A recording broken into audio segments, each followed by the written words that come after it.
অনেকের মনে প্রশ্ন যে সাকিব আল হাসানকে কেন দলে ফিরিয়ে আনা হচ্ছে না। বাংলাদেশের যে বর্তমান পরিস্থিতি সাকিব আল হাসানকে দরকার অনেকেই বলতেছেন। কিন্তু অনেকেই বলতেছেন কেন সাকিব আল হাসান দলে নেই। আসলে এখানে দুইটা টপিক।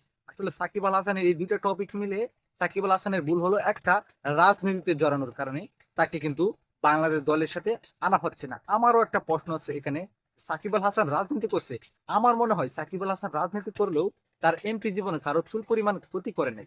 অন্যান্য আহ এমপিরা যা করছে সাকিব আল হাসান চুল পরিমাণও করে নাই, কারণ সাকিব আল হাসান বেশিরভাগ দেশের বাইরে ছিলেন। শুধু নির্বাচনের সময় তিনি আহ জনগণের সাথে দেখা করছিলেন, এতটুকুই। বা নির্বাচন পাশ করার পর কিন্তু সাকিব আল হাসান আর বাংলাদেশে বেশ একটা আসে নাই। তাই সাকিব আল হাসান আমার হিসেবে কোনো ক্ষতি করে নাই। সেহেতু সে একটা ভুল করে ফেলেছে যে আহ নির্বাচনের জড়িয়ে, সেই ভুলটাও কিন্তু সে এখন হারে হারে টের পেয়েছে। কিন্তু বাংলাদেশ ক্রিকেট যে ধ্বংসের মুখে যাচ্ছে একটু চুল পরিমাণ ভুলের জন্য, সেটা কি বাংলাদেশ ভক্ত সমর্থকরা খেয়াল রাখছে বা বাংলাদেশের জনগণরা খেয়াল রাখছে? কারণ সাকিব আল হাসান যে একটা ব্র্যান্ড, এটা আমাদের বারবার প্রমাণ করতে হয় কেন? একবারই তো জানা যায় যে সাকিব আল হাসান একটা ব্র্যান্ড। কেন সাকিব আল হাসানের বিকল্প এখন পর্যন্তই বাংলাদেশে আসতে পারেনি। বাংলাদেশ বর্তমান যে ক্রিকেটাররা আছে সবই হলো বুয়া, সবই হলো বুয়া। কারণ ধারাবাহিকতা কোনো খেলোয়াড় নেই।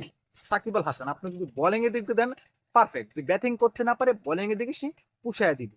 বা যদি অন্য অন্য দলরা বাংলাদেশের সাথে দুর্নীতি করে, সে কিন্তু প্রথম লড়ে। বা ইন্ডিয়ার সাথে কিন্তু সে বেশি লড়ে। আপনারা দেখেছেন সাকিব আল হাসানের প্রতিবাদ কতটুকু কষ্টকর এই আম্পায়ারদের কাছে। তাই বলবো সাকিব আল হাসানকে ভায়া করে অতি তাড়াতাড়ি দলে ফিরিয়ে আনতে, কারণ বাংলাদেশের বর্তমান যে পরিস্থিতি, সাকিব আল হাসানকে আমাদের বাংলাদেশ টিমে লাগবে ও লাগবে। এখন যারা সাকিব আল হাসানকে দলে চান অবশ্যই কমেন্টে জানিয়ে দেবেন এবং ভিডিওটি শেয়ার করে সবাইকে দেখার সুযোগ করে দিবেন।